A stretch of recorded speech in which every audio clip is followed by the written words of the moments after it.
third grade and any friends who might be joining us. Today we are going to continue reading Wonder. Now this is either part 3 or part 4.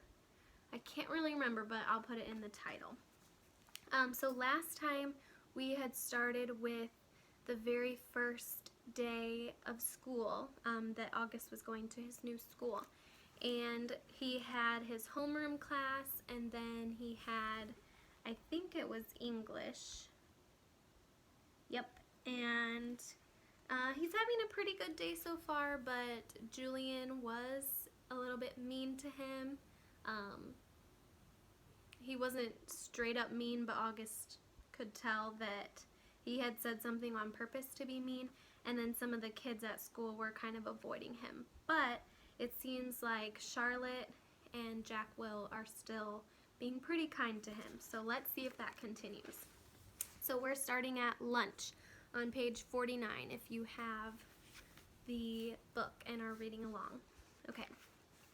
Via had warned me about lunch in middle school, so I guess I should have known it would be hard. I just hadn't expected it to be this hard.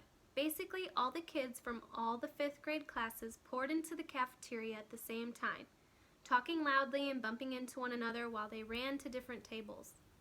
One of the lunchroom teachers said something about no seat saving allowed, but I don't know what she meant, and maybe no one else did either, because just about everybody was saving seats for their friends.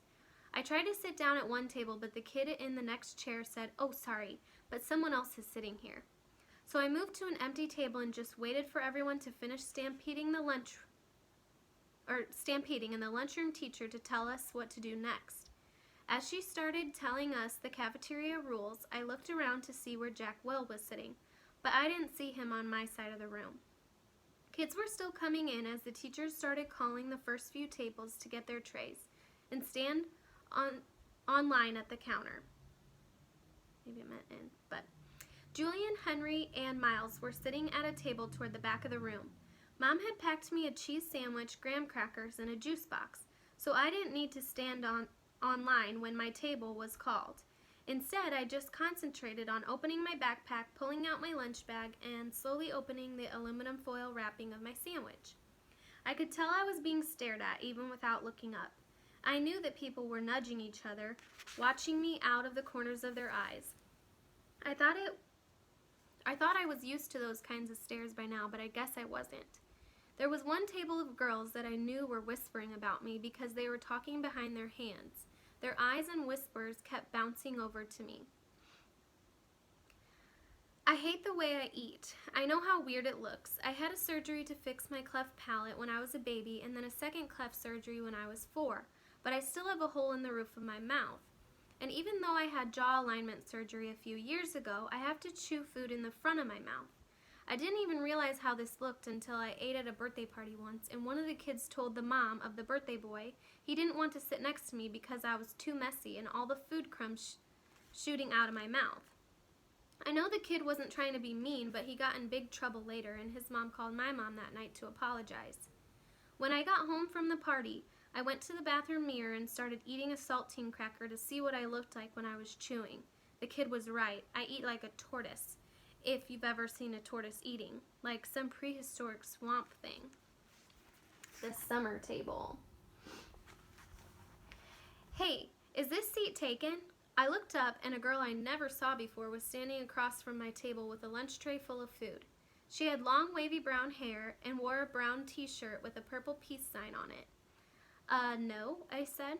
She put her lunch tray on the table, plopped her backpack on the floor, and sat down across from me. She started to eat the mac and cheese on her plate. Ugh, she said after swallowing the first bite. I should have brought a sandwich like you did. Yeah, I said, nodding. My name is Summer, by the way. What's yours? August. Cool, she said. Summer, another girl came over to the table carrying a tray. Why are you sitting here? Come back to the table. It was too crowded, Summer answered. Come sit here, there's more room. The other girl looked confused for a second. I realized she had been one of the girls I had caught looking at me just a few minutes earlier, hand cupped over her mouth, whispering. I guess Summer had been one of the girls at the table, too. Never mind, said the girl, leaving. Summer looked at me, shrugged, smiled, and looked and took another bite of her mac and cheese. "Hey, our names kind of match," she said as she chewed. I guess she could tell I didn't know what she meant. "Summer, August," she said, smiling, her eyes open wide as she waited for me to get it. "Oh yeah," I said after a second. "We can make this the summer-only lunch table," she said. "Only kids with summer names can sit here. Let's see, is there anyone named June or July?" "There's a Maya," I said. "Technically, May is spring," Summer answered, "but if she wanted to sit here, we could make an exception." Sorry. She said it as if she'd actually thought the whole thing through. "There's Julian, that's like the name Julia, which comes from July." I didn't say anything. "There's a kid named Reed in my English class," I said. "Yeah, I know Reed. And how is Reed a summer name?" she asked. "I don't know," I shrugged. "I just picture like a reed of grass being a summer thing." "Yeah, okay," she nodded, pulling out her notebook. "And Miss Petosa could sit here too.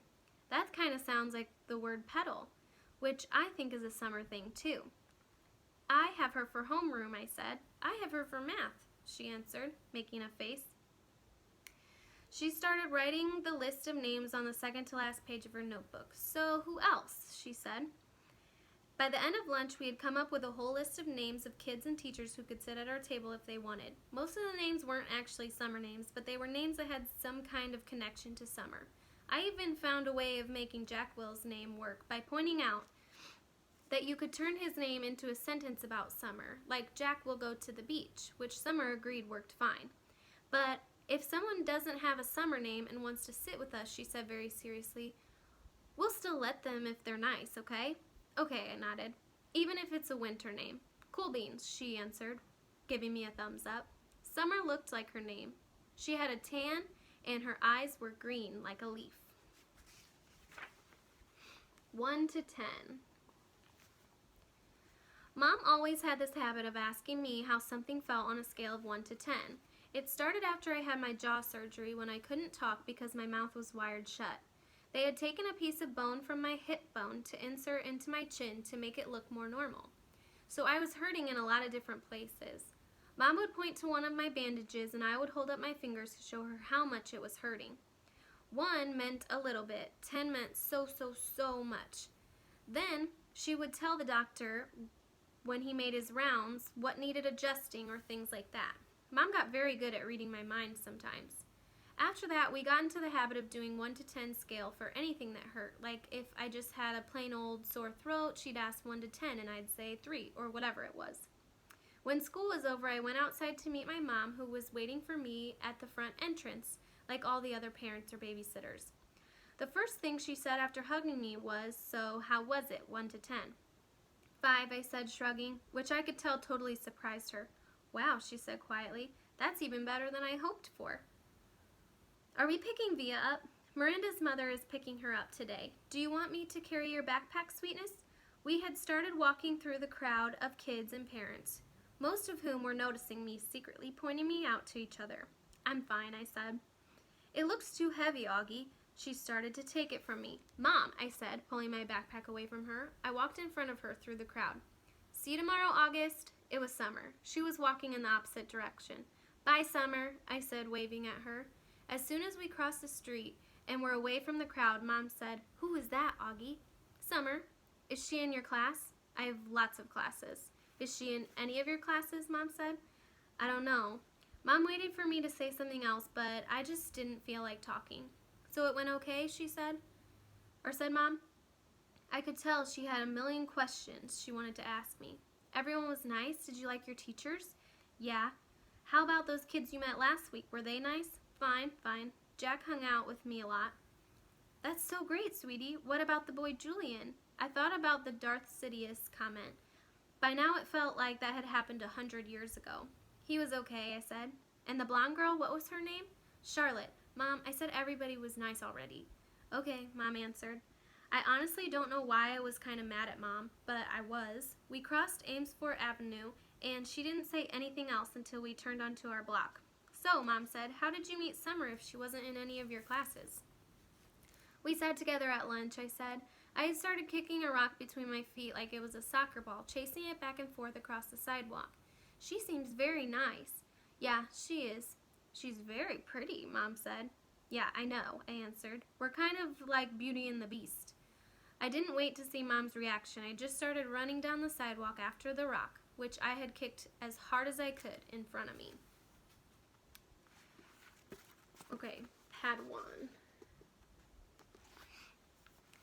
That night, I cut off the little braid on the back of my head. Dad noticed first. Oh, good, he said. I never liked that thing.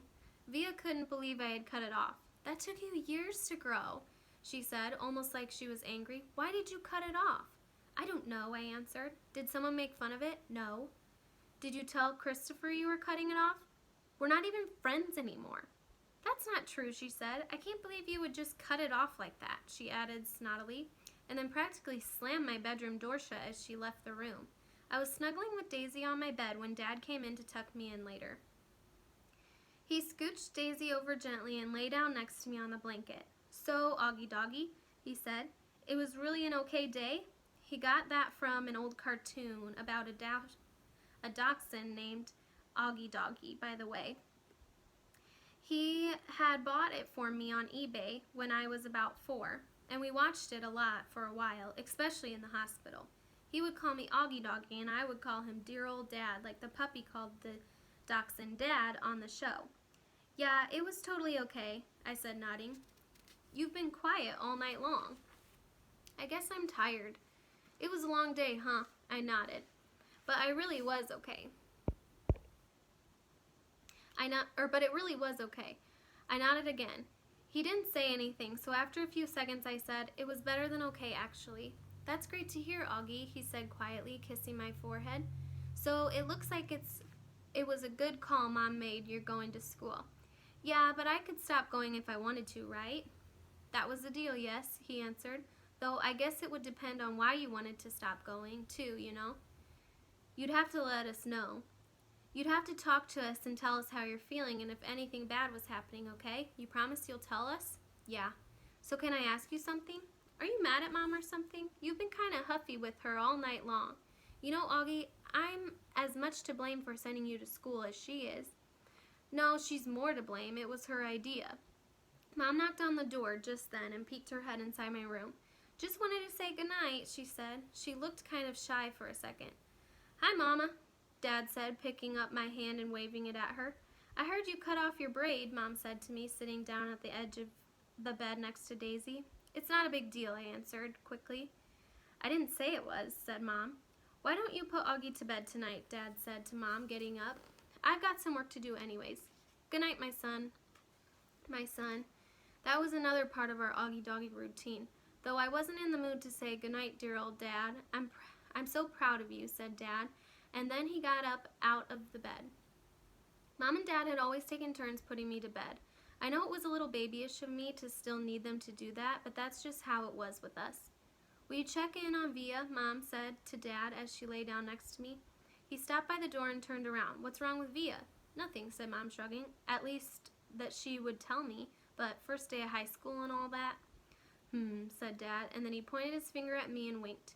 It's always something with you kids, isn't it? He said. Never a dull moment, said Mom. Never a dull moment, Dad repeated. Good night, guys. As soon as he closed the door, Mom pulled out the book she'd been reading to me for the last couple of weeks.